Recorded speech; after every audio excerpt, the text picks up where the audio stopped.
이제 락다운이 곧 끝날 것 같은 이런 분위기여서 감사하고 또 기대하는 마음이 있습니다.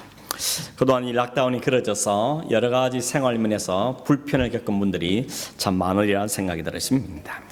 요즘 가만 보니까 우리 남자분들은 이 머리, 헤어를 못 잘라가지고, 그렇죠? 머리카락을 못 잘라가지고 불편하신 분도 상당히 많은 것 같습니다. 우리 화면에 안 나와서 그런데 우리 주 목사님도 상당히 머리가 길어졌어요. 묶고 될 것 같습니다. 그 정도로 남자분들이 그런 형편인데, 그러다 보니까 집집마다 아빠가 아들들 또 아내가 남편 이렇게 머리 잘라주는 이런 일들이 있는 것 같습니다. 저는 이런 때를 예비해 가지고 벌써 20년 전부터 집에 훈련시켜 가지고 제 전용 미용사를 집에 두고 있습니다. 물론 처음에는 좀 서투르죠. 그렇지만 자꾸 하다 보면 익숙해지는 것 같습니다. 며칠 전에 우리 박계천 목사님 잠깐 들리시는데 보니까 딸이 머리 잘라주었다고 이렇게 보여주는데 처음 친 거는 아주 잘 자른 것을 봤습니다. 제가 20년 전에 저 처음 잘랐 때는요, 자르자마자 바로 미장원 갔거든요. 그래가지고 저 와이프가 이렇게 만들어놨는데 좀 잘 다듬어 달라고 그렇게 부탁을 했는데, 여러분 인내하셔야 됩니다. 좀 서툴러도 계속 머리를 맡겨야 지금 이제 좀 머리가 좀 잘 나오지 않습니까? 이제 20년 지나니까 그런 것 같습니다. 여러분 집에서 머리 자르면 돈도 절약되지만 좋은 게 하나 있더라고요. 미장원 가면 자른다면 그러잖아요. 괜찮습니까? 물어보면 마음에 안 들어도 아무 소리 못하고 그냥 감사합니다 그러고 오는데, 집에서는 큰 소리 치거든요. 여기 봐라 여기 봐라 여기 봐라, 여기 좀 잘라야 된다. 그래서 또 자르고 나서 또 다시 잘라라고 이렇게 큰 소리 치는 그런 재미가 있는 것 같습니다. 이 락다운 기간 중에 불편한 게 여러 개 많지만 또 이 젊은 이 청년 남녀들은 결혼식을 못 해가지고 이렇게 불편한 경우도 많이 있는 것 같습니다. 날짜도 장소도 미리 정해놓고 또 어디서 결혼할 건지 열심히 발품을 팔아가지고 장소까지 딱 예약을 해놨는데, 또 초청장도 예쁘게 만들어가지고 오실 분들 초대도 하고, 심지어는 멀리 한국에 계시는 부모님이나 친척들 올 수 있도록 알려드렸어. 그래서 이미 비행기 표까지 다 끊어놨는데 이게 락다운이 걸려가지고 오지도 못하는 그런 불편함들을 감수해야 됐죠. 지난 9월 3일 날 이 결혼식이 약간 풀렸거든요. 그래서 5명 모여서 결혼식 할 수 있다. 지금은 한 10명 정도 늘어났는데, 이렇게 발표되자마자 기다렸던 이 남녀들이 결혼식을 했는데 그 주간에만 수백 쌍이 결혼했다 그럽니다. 참 별일이 다 있다는 생각이 들어지죠. 여러분, 결혼식은 두 사람이 하나님과 또 사람들 앞에서 부부의 연을 맺고 성실하게 부부의 임무를 잘 감당하겠다 하는 이런 아주 소중한 언약식이죠. 그래서 호주법에는 결혼식 할 때 제일 중요한 게 뭔가 하면 신랑 신부 그리고 두 사람의 증인 그리고 주례자가 사인을 하게 되어 있습니다. 이대로 지키겠습니다, 이대로 살겠습니다 하는 사인을 반드시 하게끔 되어 있죠. 물론 사업을 하시는 분들도 그렇죠. 또 뭐 집을 사고 판다 혹은 취업을 한다 또 뭐 렌트를 한다 할 때도 계약서를 꼼꼼히 살펴보고, 그리고 거기에 동의한 다음에 거기다 사인을 함으로 효력이 발휘하게 되는 것이죠. 오늘 우리가 읽은 이 24장 말씀은 하나님과 이스라엘 백성들이 언약서를 가운데 두고 여기에 사인하는, 언약을 체결하는 내용입니다. 19장에서 보면 이스라엘 백성들이 애굽을 떠나서 온 지 석 달 만에 시내산에 도착했고, 하나님이 시내산 위로 모세를 부르신 다음에 내가 너희 하나님 될 것이고 너희는 내 백성이 될 것인데 우리 사이에 언약을 맺을 거다, 준비해라 라고 말씀하십니다. 그리고 어떤 언약을 맺을 것인지 그 언약의 내용이 20장에서 23장까지 기록되어 있죠. 특별히 20장에는 10계명이 기록되어 있고 21장에서 23장까지는 하나님에 대해서 또 이스라엘 백성들 사이에서 지켜야 될 여러 가지 구체적인 그런 규례들을 기록하고 있습니다. 그런 다음에 오늘 24장에 들어오면 이제 이 모든 언약에 대해서 하나님과 이스라엘 백성들 사이에 언약을 체결하는, 사인하는 일이 진행되는 걸 우리에게 보여주고 있습니다. 우리 언약이 체결되는 이 내용을 보면서 여기에 담겨 있는 말씀의 교훈을 또 함께 누리기를 바랍니다. 우선 여러분 3절에 보시면 모세가 백성들에게 갑니다. 그리고 하나님께서 말씀하신 모든 언약의 내용을 백성들에게 다 들려주죠. 무슨 이야기입니까? 하나님 이렇게 말씀하시고 이렇게 언약의 내용이 이런데 여러분 동의하시냐? 지키겠냐? 하는 걸 묻는 거죠.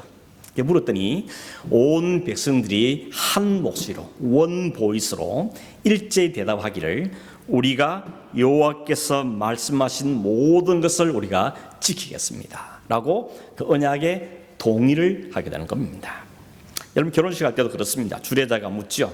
옆에 있는 신부를 혹은 신랑을 당신의 남편으로 아내로 받아들이고 그분만을 사랑하며 평생을 잘 살겠습니까? 이렇게 물어보면 어떻게 대답합니까? 신랑 신부가 yes 이렇게 대답하죠. 영어권에서는 yes I do 이렇게 하죠. 네 그렇게 하겠습니다 라고 약속을 합니다. 여러분 세례를 받을 때도 하나님 앞에서 서약을 한 기억이 나시죠? 내용이 뭔지 잘 모르시죠? 그 내용을 보면 이런 겁니다. 여러분은 하나님 앞에서 심판을 피할 수 없는 죄인이었는데 하나님의 크신 자비하심으로 여러분이 구원받게 된 걸 믿습니까? 그리고 여러분을 구원하실 분은 오직 예수 그리스도뿐인 줄 알고 그를 믿고 그만 의지하기로 약속합니까? 성령의 은혜에 의지하여서 이제 그리스도를 따르고 죄를 버리며 그의 가르침과 본을 따라서 살기로 서약합니까? 그리고 교회의 관할과 치리에 잘 순종하고 교회의 덕을 세우기를 힘쓸고 또 교인으로서 의무와 권리를 바르게 행하기로 서약하십니까? 라고 묻죠. 그때 여러분 다 예스라고 했었죠. 분명한 결단의 대답을 해야 되는 겁니다. 그냥 얼렁뚱땅 했다면 아니면 아무것도 모른 채 했다면 그거 소용이 없는 겁니다. 하나님 앞에 분명한 결단을 하는 거죠. 사실 우리 신앙생활은 그렇지 않습니까? 하나님 앞에 하나님만 믿고 따르겠습니다. 나를 구원하신 예수 그리스도만 나의 구주로 모시고 살겠습니다. 이런 분명한 결단을 하고 주님을 따르는 것이 성도의 삶이 되어야 하는 것입니다. 교회에서 직분을 받을 때도 그렇죠. 안수집사다 혹은 권사다 장로다 혹은 목사다 이런 임직을 받을 때도 하나님 앞과 온 성도들 앞에 분명하게 서약을 합니다. 혹은 여러분 기억들 하고 계십니까? 내가 무슨 서약을 했는지 그리고 그 서약을 잘 지키고 계시는 것인지 모르겠습니다.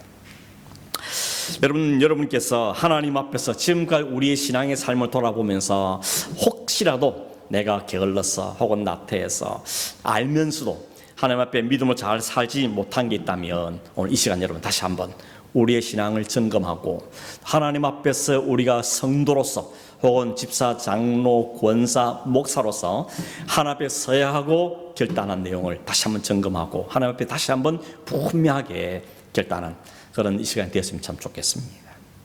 그냥 하라 그러면 안 할 가능성이 많기 때문에 지금 제가 딱 읽어드릴 테니까 여러분 이 말씀 앞에 분명하게 예스라고 답하기를 바랍니다. 여러분이 하나님의 자녀가 된 것은 오직 하나님의 은혜와 예수 그리스도의 십자가로 구속된 것을 인정하고 그동안 하나님의 자녀로서 게으르고 또 바쁘다는 핑계로 하나님 앞에 부끄럽게 산 부분들은 회개하며 이제부터라도 남은 생애 동안 하나님 백성으로서 하나님 앞에 부끄럽지 않는 자녀가 되기 노력하고 기쁜 마음으로 주님의 몸된 교회를 섬기며 성도를 사랑하고 예수 그리스도의 복음을 전한 삶을 살도록 힘쓰겠습니까? Yes 하셨죠? Yes I do. 그렇게 하겠습니다. 그렇게 우리가 다시 한번 결심하고 우리의 믿음의 삶을 다시 잘 전진해 가기를 간절히 바랍니다. 오늘 성경에 보면 이스라엘 백성들도 한 소리로 한 사람도 예의 없이 원 보이스로 똑같은 목소리로 여호와께서 말씀하신 모든 것을 우리가 지키겠습니다 라고 대답합니다. 그냥 헛되게 한 말이 아니고 정말 마음을 담아 지금 맹세 서약을 하고 있는 것입니다. 그랬더니 모세가 하나님께 가르치신 방법대로 언약 체결식을 진행하는데 그 내용이 오늘은 4절에서 8절에 상세하게 기록이 되어 있죠. 순서를 간단히 보면 이렇죠. 먼저 모세가 하나님께로 받았던 그 언약의 내용들을 다 기록을 합니다. 기록을 하고 그 다음에 백성들에게 아침 일찍 일어나서 제단을 2개 쌓게 하고 그리고 이스라엘 지파의 숫자대로 12개의 기둥을 세우게 합니다. 그리고 번제를 드리죠. 화목제사를 드립니다. 그 제사가 끝나고 난 다음에 모세가 그 제물의 피를 가지고 절반은 양푼에 담고 절반은 제단에 뿌립니다. 그리고 모세가 기록한 그 언약서를 가져다가 다시 한번 백성들에게 읽어주고 백성들은 다시 한번 답하죠. 여호와께서 말씀하신 모든 말씀을 우리가 지키겠습니다. 그 대답하는 백성들에게 그 피를 뿌리죠. 그러면서 뭐라 그럽니까? 이 피는 여호와께서 모든 말씀에 대하여 너희와 세우신 언약의 피다 라는 선언을 함으로 언약이 체결되는 것입니다.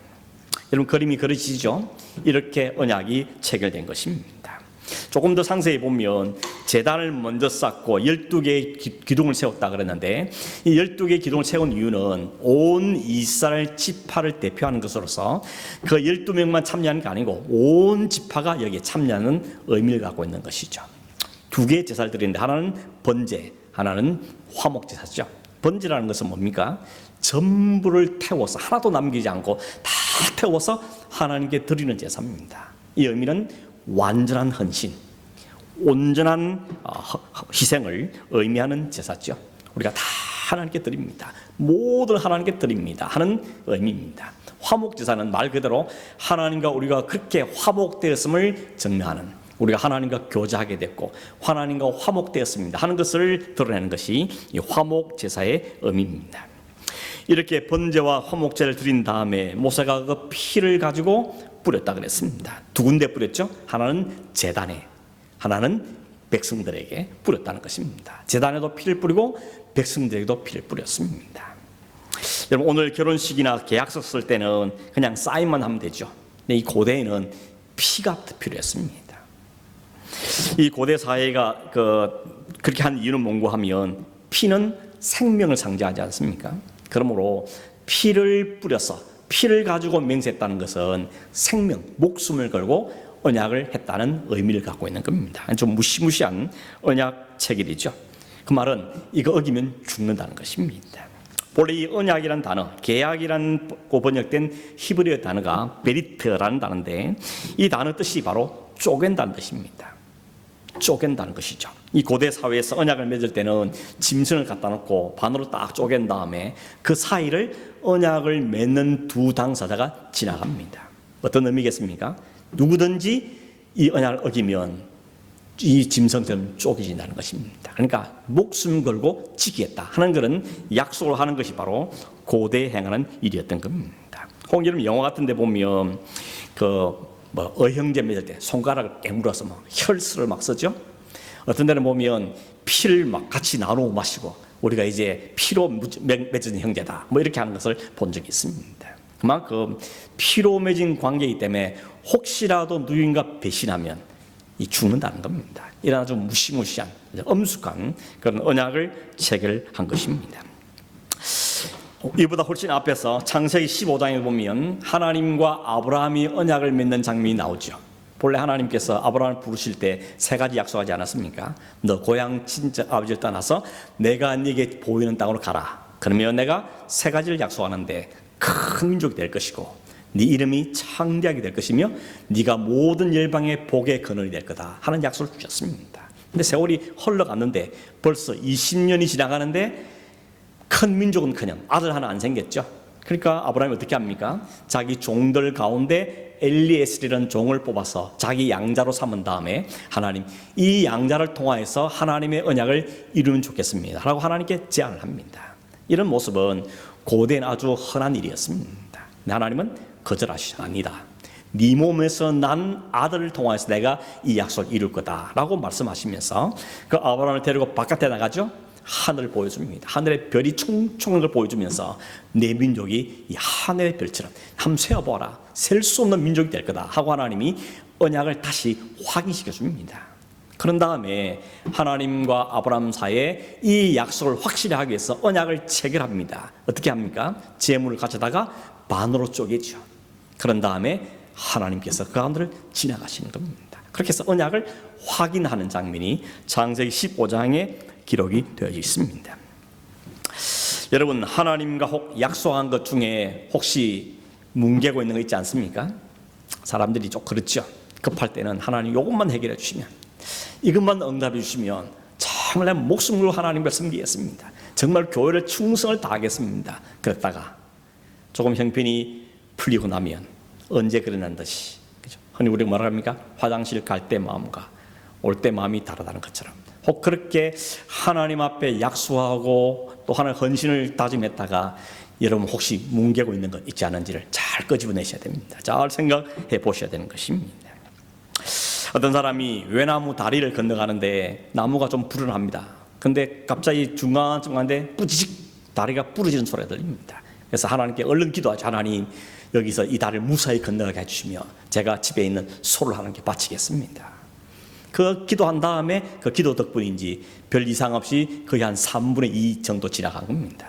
그러니까 갑자기 마음에 어떤 생각이 듭니까? 하나님, 소는 농사 짓는 데 꼭 필요하니까 염소로 바꾸면 안 되겠습니까? 그렇게 하나님께 기도도 안 하고 그냥 마음으로 생각했는데 갑자기 다리가 뿌지직 소리가 나는 겁니다. 그러니까 당장 하나님, 농담이었습니다. 그렇게 이야기했다는 거죠. 여러분, 이게 우스갯소리지만 사실은 우리 가운데 있는 모습일 수 있다는 겁니다. 하나님 앞에 한 약속이든지 혹은 다른 사람한테 한 약속이든지 약속에 대해서는 좀 신실하려는, 우리가 다 완벽할 수는 없겠지만 적어도 신실하려는 태도는, 그런 자세는 우리에게 필요한 겁니다. 아, 저분은 뻥쟁이야, 이렇게 소문나면 곤란하죠. 그리스도인이 직장에서 혹은 친구들 사이에 혹은 교회에서 아, 저분은 보정수배야, 저는 약속에 대해서는 정말 성실한 분이야, 혹 능력이 안 돼서 못할지는 있어도 정말 거기에 대해서 관심을 가지고 그걸 지키려고 애를 쓰는 분이야, 이런 말들을 우리가 들을 수 있지 않겠냐 하는 생각이 듭니다.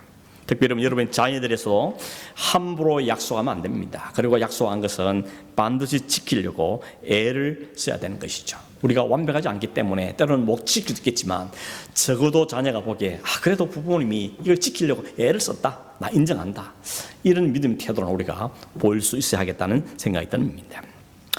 지금 하나님께서는 이스라엘 백성들과 언약을 주시고 그 언약에 순종하겠다는 백성들과 함께 사인을 했습니다. 피로 사인을 한 것이죠. 문제는 과연 이 언약을 지켜낼 수 있느냐는 것이죠.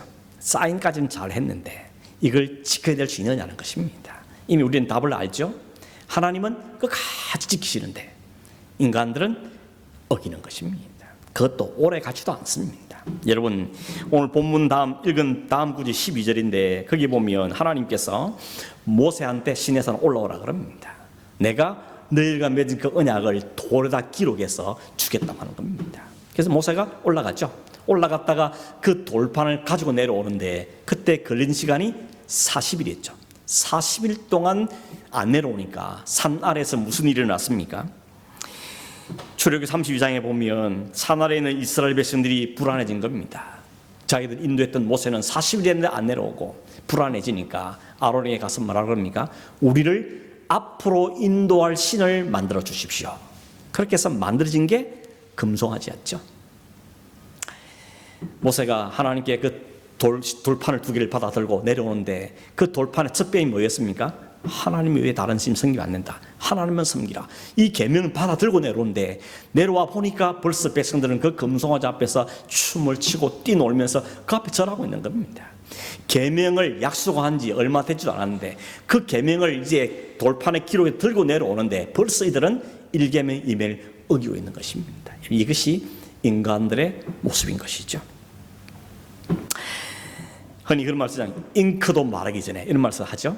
하나님께서 기록하신 그 돌판이 그들 아직 주어지도 전에 그들은 그 계명을 어기고 있었던 것입니다. 그뿐만 아닙니다. 그 이후로도 모세나 여호수아나 또 많은 선지자들 통하여서 계속해서 하나님은 하나님의 언약을 기억해야 된다, 하나님과 맺은 언약의 백성이다, 그 언약을 기억하라 라고 거듭거듭 말씀하시지만 백성들은 그 언약을 너무 쉽게 잊어버립니다. 그 율법과 규례 주신 것들을 하나만 못 지킨 게 아니고 하나도 못 지킵니다. 그래서 얼마나 많은 하나님의 징계와 해출을 맞았습니까? 하나님이 때로는 질병으로, 때로는 불을 내려서, 때로는 땅을 갈라서 그 백성들을 징계하고 또 징계합니다. 그래도 정신을 못 차리니까 나중에 나라가 다른 나라에 괴롭힘을 당하고 심 나라가 반동하게 나고 나라가 다 망해서 다른 나라에 포로 잡혀가기도 하고 이런 많은 과정을 겪음에도 불구하고 역시 구약 성경 전체가 보여주는 모습은 하나님의 계명에 불순종하는 그런 불순종한 백성의 모습을 보여주죠. 신약에 와서도 별 다르지 않습니다. 그리고 오늘 우리에게조차 이런 불순종의 모습이 계속해서 반복되고 있다는 것입니다.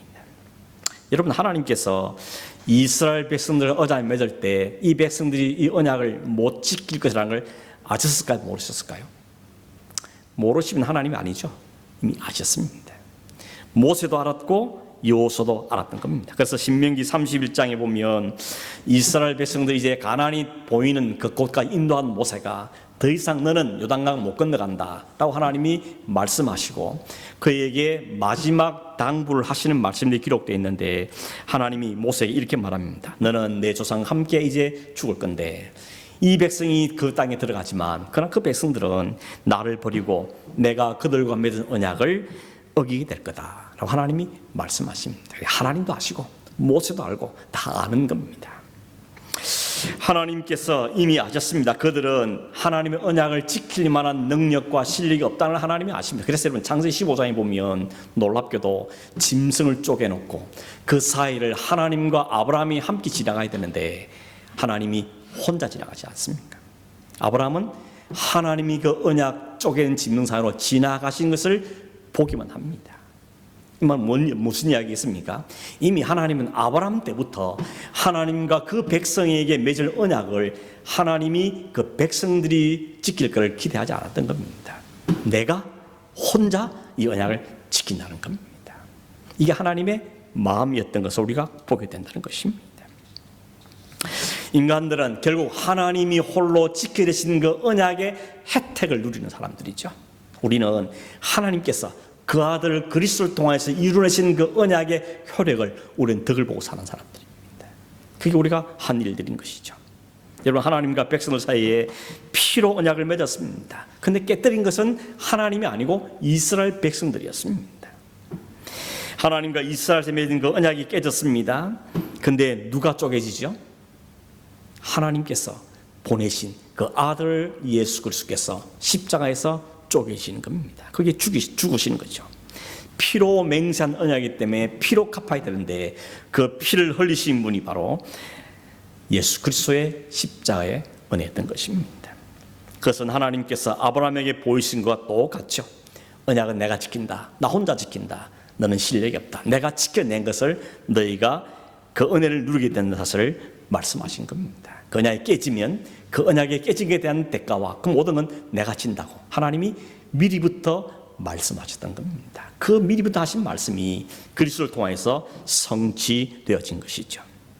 여러분, 모세가 금송아지 앞에 막 절하는 백성을 본 다음에 보고는 어떻게 했습니까? 돌판을 땅에 던져서 깨뜨려 버렸다 그랬습니다. 어떻게 보면 모세가 화가 엄청 났나 보다. 얼마나 뚜껑이 열렸으면 열받았으면 그 하나님께 받은 돌김을 깨뜨렸는가 그런 생각이 들기도 하지만 그 이유만은 아닙니다. 모세가 그 돌판을 깨뜨린 이유가 하면 그 돌판은 하나님의 계명입니다. 그 계명을 지금 금송아지에 절하고 있는 백성들에게 주면 그 백성 다 죽어야 될 겁니다. 그 율법이 그들에게 주어지면 그 백성은 다 깨어지고 죽어야 하는 것입니다. 그런데 모세가 그 돌판을 땅바닥에 깨뜨려 버립니다. 그 돌판은 하나님의 계명이 기록되어 있습니다. 그 계명은 곧 말씀으로 오신 그리스도께서 이루어내실 계명들이었던 것이죠. 그러므로 그 돌판을 깨뜨린 것 역시도 우리를 위해서 자신의 몸을 깨뜨리고 살을 찌시고 피를 흘리신 그 예수 그리스도의 깨어지심, 그 죽으심을 의미한다고 해석할 수가 있는 것입니다. 결국 이스라엘 백성들과 오늘 우리들이 살게 된 것은 우리가 그 율법을 잘 지켜내서가 아니고 오늘도 우리는 하나님께서 허락하신 그 은혜를 인하여서 여호와께서 말씀하신 모든 계명을 지키겠다고 했지만 불가능했던 우리를 오직 우리를 살려내선 그 율법을 온전히 완성해내시고 그 율법의 대가를 다 치러내신 그 예수 그리스도의 십자가의 은혜로 우리가 살게 된 것을 우리에게 말씀해주고 있는 것입니다. 여러분 9절 이하에 보면 놀라운 장면이 펼쳐지죠. 이 언약 체결식이 끝나자마자 하나님께서 모세와 아론과 나답, 아비후 그리고 이스라엘 장로 70명을 산 위로 올라오라 그럽니다. 그리고 거기서 하나님을 봤다 그랬죠. 근데 사실은 하나님 전체를 본 건 아니고 하나님 발 아래의 모습만 봤다 그랬습니다. 그 발 아래 보니까 어땠다 그랬습니까? 거기 보니까 청옥을 편 듯하고 하늘같이 청명하더라 이렇게 말하죠. 하나님 발 아래, 그 발 아래 쭉 펼친 상황을 보니까 청옥같이, 청옥이라는 푸른 옥인데 이건 사파이어라 그러죠. 사파이어. 여러분 사파이어 보신 적 있습니까? 저는 본 적이 없습니다. 그냥 이번에 인터넷 통해서 보니까 칼라로 보긴 했는데 그냥 이쁘구나 뭐 이 정도 감밖에 없었습니다. 여러분 이 투명한 청색 사파이어가 1급 보석이라 그러죠.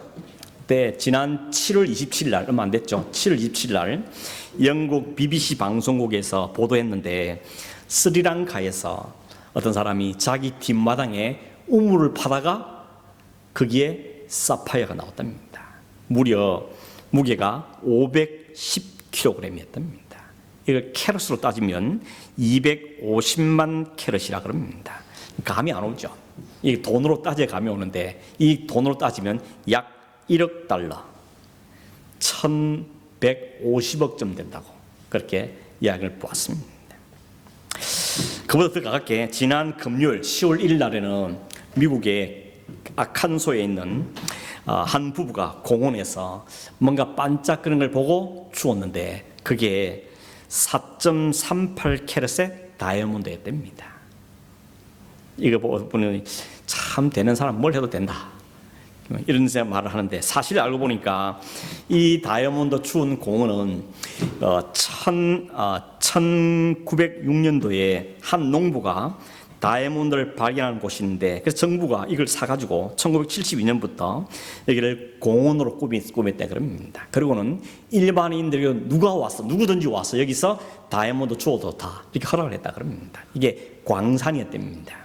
그래서 그동안에 이 공을 방문한 사람이 약 12만 명쯤 된다 그럽니다. 그리고 여기서 발견된 다이아몬드 숫자가 약 3만 3천 개쯤 된다 그럽니다. 여러분 한번 가보시겠습니까? 근데 재밌는 것은 오늘 성경에 보면 이 최고급 보석이 하나님의 발 아래에 쫙 깔려있다는 겁니다. 땅바닥에 깔려있다는 이야기인 것이죠. 이걸 보고 어떤 분이 그렇게 이야기했어. 하늘나라 가면 하늘 길바닥이 보수로 깔렸다는 겁니다. 그러니까 하늘나라 가면 이 세상에 가장 가치 있게 이런 것들을 발로 밟고 다닌다는 겁니다. 그게 무슨 이야기입니까? 이 세상에 그렇게 가치가 있어서 사람들이 그걸 얻으려고 애를 쓰고 심지어는 사람 목숨을 빼앗으면서 그런 일 얻으려고 하지만 하늘나라 가면 그 아무것도 아니라는 겁니다. 그건 가치는 이 땅에 있을 때뿐이라고 설명하는 걸 볼 수 있습니다. 여러분 11절에 보면 더 놀라운 말씀이 있습니다. 이렇게 말하죠. 하나님이 이스라엘 자손들에게 손을 대지 아니하셨고 그들은 하나님을 뵙고 먹고 마셨다 그랬습니다. 여러분 상상해 보면 이 굉장한 사건이 아닐 수 없습니다. 발 아래는 사파이어 보석이 쫙 깔려 있고 그 앞에 상이 차려져 있고 이 사람들이 가서 하나님 앞에서 식사를 했다는 겁니다. 조금 앞에인 출애굽기 20장에서는 하나님께서 언약을 맺겠다고 시내산에 쫙 강림하시는데 하나님께서 어떤 현상을 번개와 우레와 나팔 소리와 연기가 산 위에 가득했다 그랬습니다. 그것마고 백성들은 두렵고 떨려서 기겁을 하면서 뭐라 그랬습니까? 하나님이 직접 말하지 못하게 하십시오. 모세 당신이 전달해 주십시오. 그러면 좋겠습니다. 라고 이렇게 두려워 떨던 백성들이었는데 지금은 하나님을 배웠고 그 앞에서 식사를 하는 이런 엄청난 사건이 이들에게 벌어졌다는 것입니다. 더군다나 하나님 이들을 뭐라고 말하는가 하면 이스라엘 자손들의 존귀한 자들이다 이렇게 말합니다. 존귀한 자들이라. 하나님 왜 이렇게 대우해 주실까요? 이유는 뭡니까? 바로 앞에 있는 거죠. 이들은 피로 언약을 체결한 백성들이기 때문에 그렇습니다. 하나님과 언약을 맺은 사람들, 하나님의 사람들이라는 이야기죠. 하나님이 그들에게 식사를 차려주는 겁니다. 혹 여러분 무슨 영화 때 보고 그러지 않습니까? 형제 맺고 나서 피를 나눠 마신 다음에 야 됐다 우리 이제 형제다 우리 남이 아니다 이제 밥 먹으러 가자. 그래서 식사하러 가는 장면 이런 거 보이죠. 하나님이 하나님 백성과 언약을 체결한 다음에 그들에게 식사를 차려주고 그도 함께 식사 교제를 나눈 그런 장면을 보여주고 있는 것입니다. 물론 하나님이 그들을 손대지 않았다는 것은 그들에게 작이 있단 말은 아니죠. 그들에게 뿌려진 언약의 피를 본 겁니다. 그들에게 언약의 피가 덮여진 거죠. 그 피는 짐승의 피지만 그 피가 장차 예수 그리스도의 보혈을 의미하는 것이죠. 그러면 여러분, 하나님께서 그들에게 손을 내려 치지 않고 오히려 그들에게 상을 차려주신 이유는 예수 그리스도의 피로 언약의 백성들이 되어졌기 때문인 것입니다. 그리스도의 보혈이 그들을 덮었기 때문에 하나님이 이들이 내 백성이다, 그들에게 하나님 백성들에게 하나님 자식들에게 상을 차려주신 것이죠. 신약으로 말하면 예수 그리스도와 연합됐기 때문에, 예수 그리스도 안에 들어갔기 때문에 예수 그리스도의 자녀가 되었기 때문이라고 말할 수 있는 것입니다. 구약의 여러분 사무엘하 9장에 가보면 다윗이 왕이 됩니다. 다윗을 그렇게 죽이던 사울이 죽고 나서 다윗이 이제 이스라엘의 정식 왕이 됩니다. 다윗은 왕이 되자마자 제일 먼저 한 게 뭔가 하면 사울의 후손들 가운데 남아있는 사람이 누군지를 찾았습니다. 그래서 찾은 사람이 누군가 하면 사울의 손자요 요나단의 아들인 머비보셋을 찾습니다. 그가 절름발이로 살고 있습니다. 그를 데려오죠. 그리고는 사울에게 속했던 모든 밭을, 재산을 그 아들에게 줍니다. 그리고 특별히 머비보셋은 매일 몇 끼를 다윗의 상에서 겸상을 하게 합니다. 넌 딴 데 가지 말고 나랑 같이 식사하자라고 식사를 왕의 식사에서 초대해 주는 겁니다. 머비보셋이 이렇게 말하죠. 이렇게 말했습니다. 이 종이 무엇이기에 왕께서 죽은 개 같은 나를 돌아보십니까? 나는 죽은 개 같은 존재인데 원수의 손자 아닙니까? 적대관계에 있던 집안의 자식입니다. 그건 훗날 생각 다 제거해버려야 되는데 어떻게 나 같은 것을, 이런 죽은 자 같은 개 같은 나를 이렇게 대우해 주십니까? 그렇게 이야기했습니다. 이유는 뭐죠? 답은 다윗이 이전에 요나단과 맺은 언약 때문에 그렇습니다. 아버지 사울은 다윗을 죽이려고 애를 썼지만 그러나 요나단은 다윗과 형제관계를 맺죠. 생명을 건 언약을 맺습니다. 그리고는 나중에 우리 후손들이 살아있으면 그를 좀 잘 대우달라고 그렇게 부탁했고 다윗은 반드시 그렇게 하겠다고 그런 생명을 건 언약을 맺었기 때문에 그 언약에 근거해서 머비보셋을 대우해 주는 것입니다. 결국 뭘 이야기하는 겁니까? 그 언약 때문에 왕의 식탁에 초대를 받은 모습을 보여주는 것이죠. 신약에도 마가복음 7장에 보면 예수님께서 두로 지방은 저 지중해 연안에 있는 이방인 지역입니다. 거기 갔을 때 수로보니게 여인이 예수님 앞에 달려와서 뭐라 그럽니까? 내 딸이 지금 귀신 들렸는데 이 더러운 귀신 좀 쫓아내 주십시오 라고 부탁합니다. 근데 예수님께서 아주 충격적인 말씀하셨죠. 자녀의 떡을 개들에게 주는 게 마땅하지 않다 이렇게 말씀합니다. 유대인은 자녀란 말이고 너희 이방인들은 개란 말이죠. 얼마나 충격적인 말입니까? 얼마나 모멸감을 느낄 수 있는 말입니까? 여러분 같으면 어떻게 하겠습니까? 치워라 이렇게 살다 말지 뭐 이렇게 말하지 않겠습니까? 어떻게 이렇게 불쾌하게 자존심 상하게 만드는가? 그러면서 그 자리에서 돌아섰을 가능성들이 있지 않겠습니까? 근데 이 여인은 오히려 놀라운 말을 하죠. 뭐라 그랬습니까? 맞습니다. 옳습니다. 그러나 개들도 주인의 상에서 떨어지는 부스러기를 먹지 않겠습니까? 이렇게 대답하죠. 이 말은 뭡니까? 맞습니다. 나는 개 같은 존재 맞습니다. 그러나 나에게는 주인의 상에 떨어지는 그 부스러기 같은 은혜가 내게 필요합니다. 그 은혜라도 내게 주셔서 내 딸을 고쳐주십시오 라고 자신을 개 같은 존재로 말한 그 말에 인정하면서 은혜를 구하고 있는 겁니다. 예수님 그 여인을 보고 뭐라 그랬습니까? 믿음이 있는 여인이라 그랬습니다. 이 여인이 믿음이 있다. 이 믿음이 크다 그랬습니다. 여러분, 믿음이 큰 사람은 어떤 사람이라는 이야기입니까? 자기는 하나님의 주인의 상에 참여할 수 없는 그런 개와 같은 자란성을 알고 깨닫고 내가 그 하나님께 갈 수 있는 유일한 방법은 하나님께 주시는 그 부스러기 같은 은혜, 그 하나님의 긍휼 자비하심, 그 은혜로 인해서 내가 살 수 있습니다. 내 그 은혜가 필요한 사람입니다. 이 고백을 하는 사람을 보고 주님은 믿음이 크다라고 이야기해 주신 겁니다. 이 이야기 앞뒤에 보면 무슨 이야기를 하면 바리새인과 서기관들이 와서는 예수님의 제자들이 손을 안 씻고 식상을 보면서 시비를 겁니다. 당신 제자들은 손도 안 씻고 전통과 율법을 어기고 식사하고 있지 않냐, 당신 뭐하는 사람이냐고 시비를 겁니다. 뿐만 아니라 조금 후에는, 그 뒤에는 보면 예수님이 죄인과 세리들과 창기들과 같이 식사하는 거 보면서 눈을 헐기면서 욕을 합니다. 어떻게 저런 죄인들과 식사할 수 있냐고. 그들에게 예수님은 뭘 보여주는 겁니까? 너희들은 율법을 지킨다고 폼 잡고 자랑하지만 너희들 진짜 율법을 다 지키느냐? 한번 따져볼까 하는 것입니다. 너희들 율법을 다 지켜낸 줄 아느냐? 그렇지 않은 그런 의식과 외식을 주님이 지적하시죠. 그리고는 이 사람들, 내 식탁에 초대받은 사람들은 자신들이 그와 같은 존재들이고 주님이 은혜 베풀지 않으면 살 수 없는 죄를 인정하고 그 앞에 눈물을 흘리며 나온 자들, 그들을 주님은 자신의 식탁에 초대한 것이라고 말씀하고 계시는 것입니다. 오늘 이 본문으로 다시 돌아가면 이 모세와 그리고 아론과 그 70명의 장로들 불러서 그들에게 식사를 대접한 것은 이들이 무슨 조건과 자격이 있어서가 아니고 그들이 계명을 지켰어도 아니고 그들은 하나님과 언약의 피로 맺은 하나님의 백성들이 되었기 때문에 하나님 그들에게 식탁을 차려주고 계시는 것입니다. 여러분, 이 식탁 차려주기 위해서, 오늘 우리의 이 식탁 차려주기 위해서 죄인과 창기와 죄인들에게 식사를 자리 초대하기 위해서 주님이 이 땅에 오셨던 것이고 그들이 치러야 될 모든 율법의 대가를 주님이 다 치러주신 것입니다. 그걸 기념하는 것이 예배입니다. 여러분, 오늘 예배 때 우리가 하는 게 뭡니까?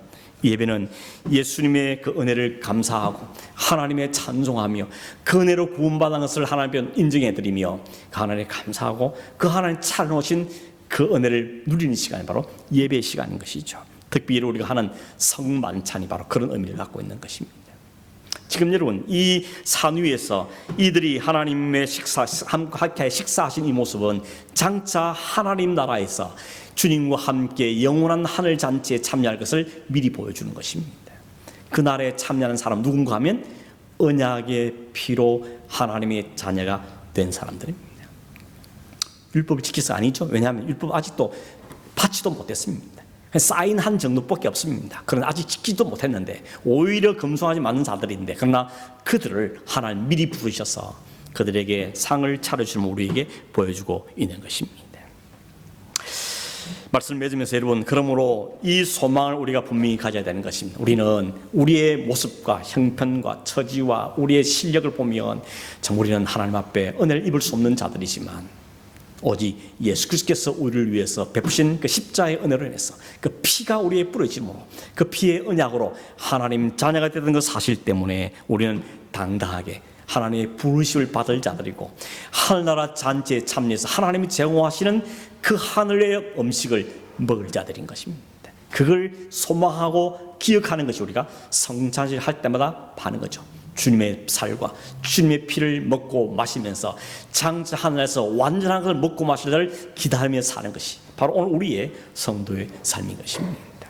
그러면 우리는 어떻게 살아야 되겠습니까? 그 하나님에 대한 소망을 가지고 기죽지 말고 나는 하나님의 예수 그리스도의 언약의 피로 하나님의 자녀가 된 하나님의 백성이라는 그 자긍심이 우리에게 있어야 되는 겁니다.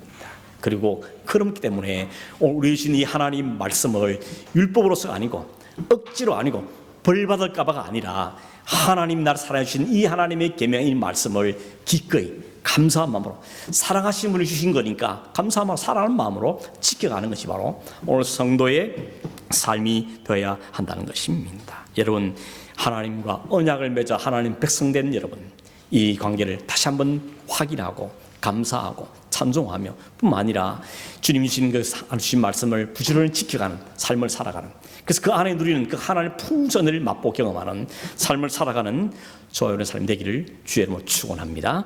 기도하겠습니다.